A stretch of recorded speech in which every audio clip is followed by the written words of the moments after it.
I've always been drawn to abandoned places. There's something hauntingly beautiful about the way nature reclaims what humans have left behind. Crumbling walls, rusted metal, and shattered windows tell stories of lives once lived, of dreams abandoned, and of secrets buried. That's why when I heard about the old asylum on the outskirts of town, I knew I had to see it for myself. The asylum had been closed for decades, its name scrubbed from official records, and its existence all but forgotten. Locals whispered about it in hushed tones, calling it cursed, haunted, or worse. But I didn't believe in ghosts. To me, it was just another relic of the past, waiting to be explored. I convinced my friends Jake and Sarah to come with me. Jake was skeptical, as always, but Sarah was as curious as I was. We packed our gear, flashlights, cameras, and a few snacks, and set off just as the sun was beginning to set. The asylum loomed before us like a forgotten giant, its once grand facade now cracked and crumbling. Vines snaked up the walls and the roof sagged in places, as if the weight of its history was too much to bear. The front doors were boarded up, but we found a side entrance that had been pried open, likely by other explorers before us.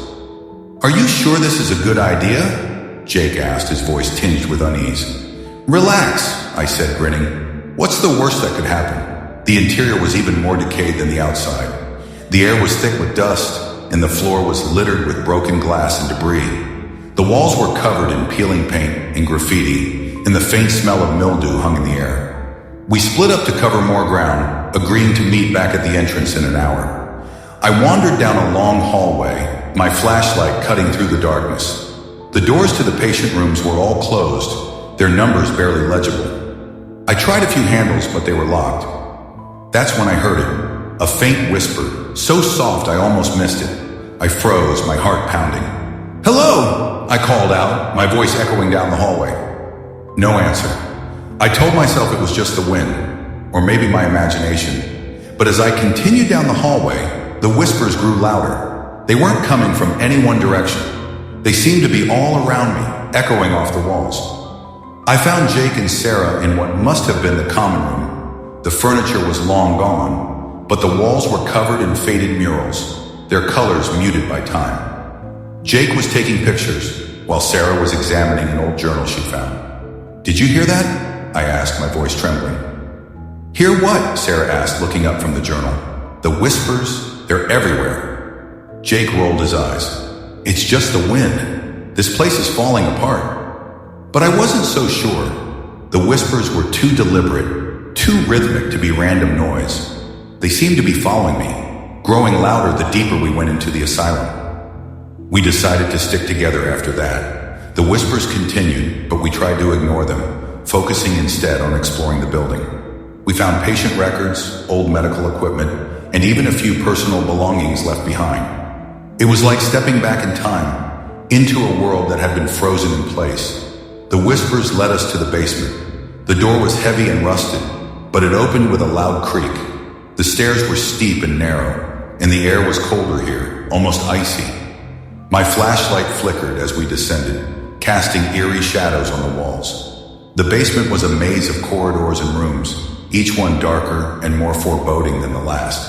The whispers were deafening now, a cacophony of voices speaking in a language I couldn't understand. I felt a growing sense of dread, as if we were being watched. "We should go," Sarah said, her voice shaking. "This place is giving me the creeps." But I couldn't leave, not yet. The whispers were leading me somewhere, pulling me deeper into the maze. I followed them, my friends reluctantly trailing behind.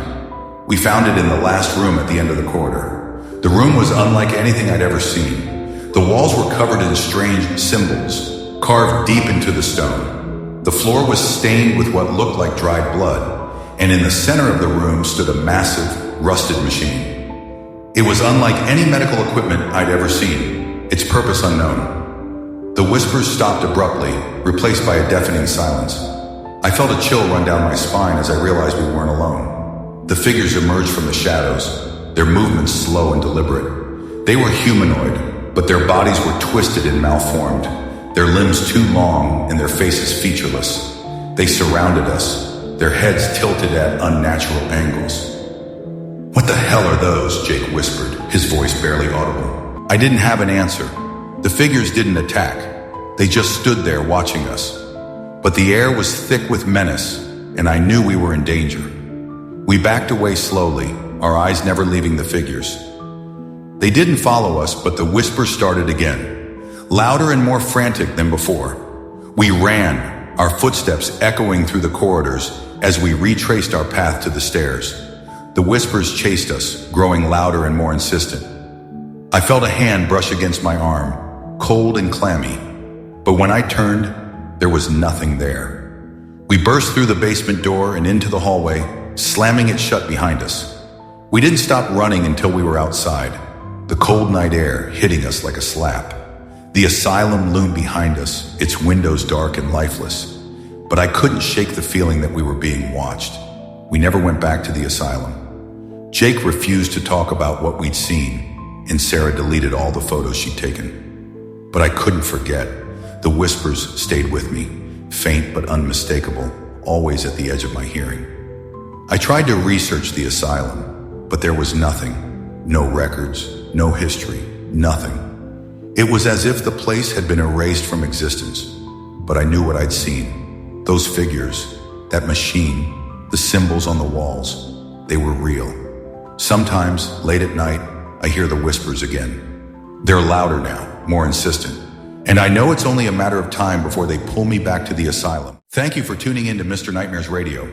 If you enjoyed this spine-chilling story, don't forget to hit the like button and subscribe for more terrifying tales. Your support helps keep the nightmares alive. Let me know in the comments.